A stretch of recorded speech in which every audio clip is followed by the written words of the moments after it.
Ao amigo querido, que vive no mundo ao lado, escrevo com o coração aceso por algo que quase fiz hoje. Eu quase confirmei uma solicitação que apagaria um encontro e reescreveria uma lembrança que ainda pulsa. Você sabe que às vezes eu falo sem medir e depois gasto horas tentando costurar o que saiu torto. Aqui eu poderia pedir ao sistema um pequeno ajuste e pronto, seguir como se nada tivesse sido dito. Hoje o botão estava ali, pronto para me obedecer, e eu fiquei olhando para ele como quem encara um espelho. O cursor piscava e me chamava, e eu pensei no alívio fácil, rápido, limpo. Só que alívio nem sempre é sabedoria, e eu vou te contar o porquê. De manhã eu me atrasei no trabalho porque o transporte travou por alguns segundos na cidade inteira. O pessoal brincou e disse para pedir crédito de falha porque atrasos globais rendem minutos extras. Eu ri, mas a verdade é que isso mexe com a cabeça, porque você se pega negociando com o tempo. Aqui todo mundo cresce aprendendo a descrever problemas do jeito certo para o suporte entender. Escrever bem uma solicitação vale tanto quanto saber pedir desculpas. A escola ensina a reconhecer um erro, separar causa e efeito e só depois pedir um ajuste. Muita gente vira especialista em formular pedidos e vive disso com orgulho. Eu nunca gostei de depender de especialista para arrumar minha vida. Só que hoje eu quase liguei para uma dessas pessoas por covardia. Ontem à noite, numa conversa leve, soltei uma frase que soou áspera demais. Eu vi o rosto da outra pessoa mudar no mesmo segundo. O ar ficou pesado, como se meu corpo inteiro tivesse gemido por dentro, e eu fingisse que estava tudo bem. No meu mundo, existe registro de quase tudo que falamos em situações públicas. Dá para pedir a remoção de um trecho curto se provar que o impacto é menor do que o dano que ele corrige. A regra parece simples, mas nada é simples quando tem afeto no meio. A pessoa com quem eu falei, por exemplo, só me procurou depois que ouviu o que eu disse. Ela veio dizer que se sentiu ferida e que queria entender a minha intenção. No começo, eu quis fugir, mas aí a conversa foi para um lugar novo. Nós ficamos horas falando sobre como palavras pegam atalhos e machucam sem querer. No fim, os dois saíram mais inteiros do que entraram, e isso me desmontou por dentro. Hoje, revendo o registro, eu percebi que se eu removesse a frase, talvez aquela conversa nunca tivesse acontecido. Talvez a amizade nascida da fricção simplesmente não existisse. E aí eu me perguntei se uma ferida que vira ponte ainda merece ser apagada. Foi aí que senti um tipo de medo que não é do erro, mas do atalho. Eu cresci vendo adultos pedirem pequenos consertos como quem pede açúcar emprestado. Às vezes é bonito, porque alivia uma dor besta sem piorar nada. Às vezes é perigoso, porque a gente desaprende a suportar a própria sombra. Quando eu era criança, a professora nos pedia para escrever diários de observação. A tarefa não era consertar nada, era prestar atenção com carinho. Ela repetia que a atenção é uma lanterna, e aquilo ficou comigo. Hoje eu pensei nessa lanterna enquanto o botão brilhava na tela. Eu também pensei no que você faria se tivesse esse painel de suporte ao alcance. Você pediria para desfazer uma palavra torta. Você trocaria a ordem de 2 encontros. Você mexeria num horário só para escapar de um engarrafamento. Parece tudo pequeno, mas cada pequeno pede companhia. Um ajuste chama outro ajuste, e quando percebemos, já estamos negociando a biografia. Tem gente que vicia no conserto e perde o gosto pela tentativa. Eu já quase fui essa pessoa. Na época eu achava que coragem era arrumar rápido, mas coragem era ficar e aprender. Outra coisa que a gente aprende cedo aqui é que o impacto coletivo pesa mais do que o conforto privado. Se um pedido muda o clima de um bairro, ele cai para o fim da fila. Se um pedido resolve uma dor íntima sem tocar o resto, ele sobe um pouco. Só que o algoritmo não mede o valor de uma conversa que só existe porque um tropeço aconteceu. Esse tipo de riqueza não cabe em formulário. A cidade tem mural público com histórias de ajustes exemplares. Eu gosto de ler esses relatos porque eles mostram uma ética em movimento.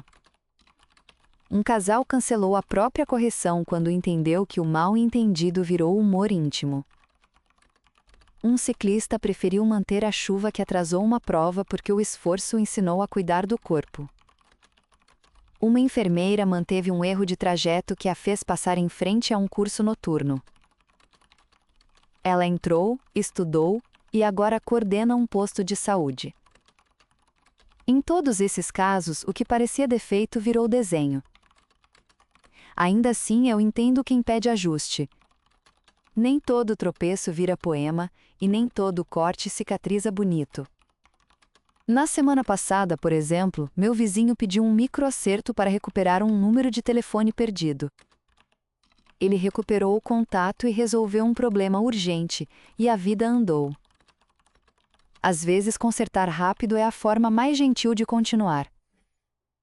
Mas hoje o meu caso não era urgência, era medo de me ver imperfeita diante de alguém que eu respeito.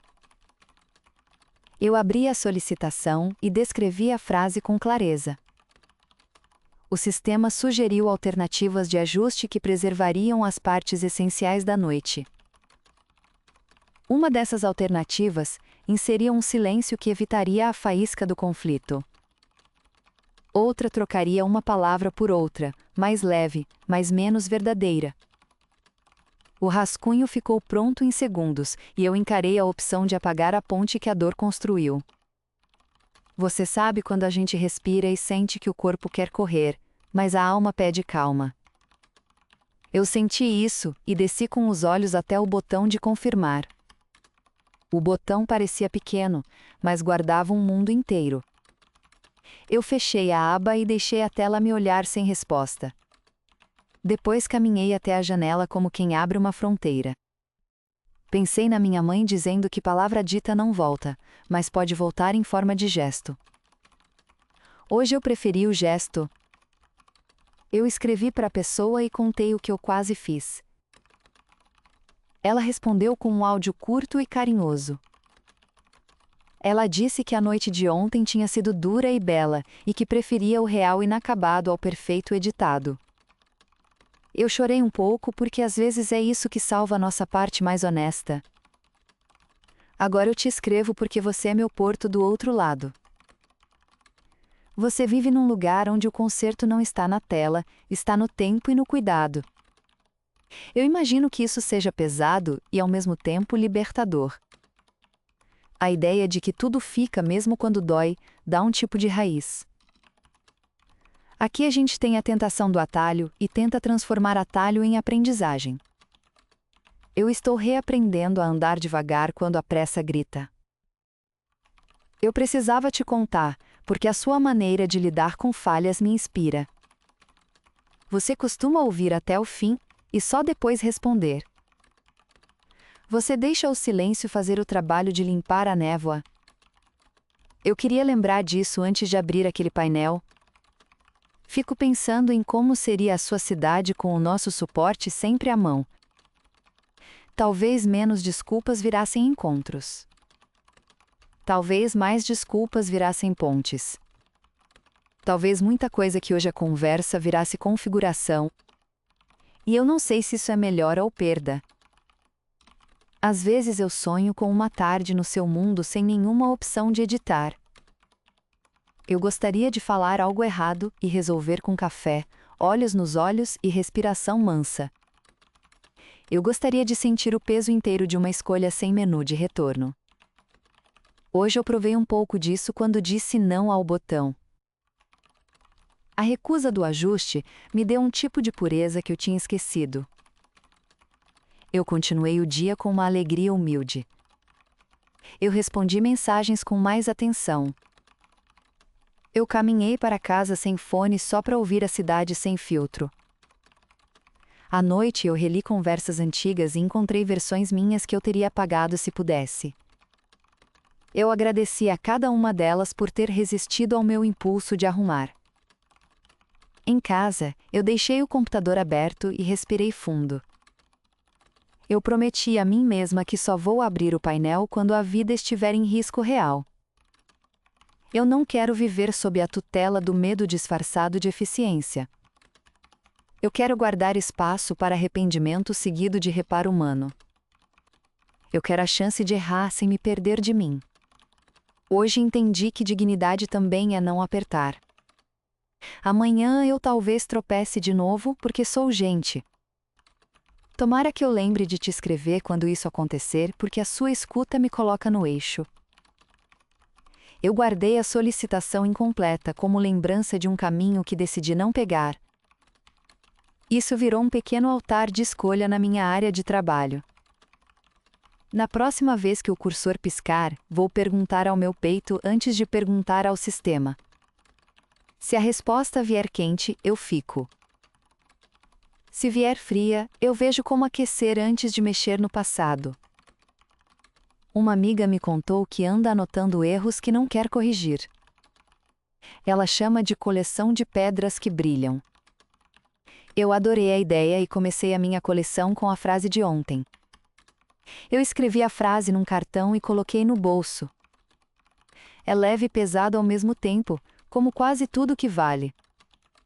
Hoje no transporte eu vi um rapaz ensaiando um pedido no celular. Ele treinava as palavras para parecer maduro e responsável. Eu torci para que ele resolvesse de um jeito que o deixasse maior por dentro. O trem parou por um instante e eu senti o velho impulso de reclamar com o sistema. Em vez disso, eu sorri e pensei em como a espera também é obra. O painel facilita, mas não nos absolve de crescer. Eu queria te ouvir sobre isso quando você puder. Queria saber como você segura a vontade de apagar quando a memória coça. Queria aprender uma técnica sua de cuidar do que foi dito.